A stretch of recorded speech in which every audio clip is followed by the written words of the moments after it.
আমরা আক্রান্ত হলাম, আর এইটা ডেমোক্রেসি নাকি? এটা হতে পারে আবার পার্টি বেশি ঢুকে গেলাম।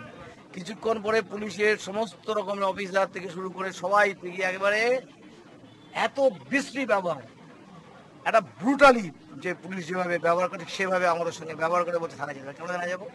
না, যেতে হবে, যেতে হবে বলছি, উঠুন। আমার সঙ্গে এরকম ভাবে কথা, উঠুন।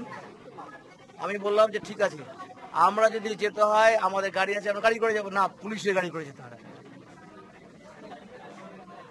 এদের মানে ইন্টেনশনটা ছিল শুধু আমাদের গায়ে অ্যাসাল্ট করা বাকি, হাত দেওয়া বাকি ছিল, এরকম ভাবে তারা করেছে। আমরা তখন থানায় বসে আছি। পরবর্তীকালে আরো পার্টি মিত্র যারা ছিল তাদেরকে অ্যারেস্ট করে নিয়েছে।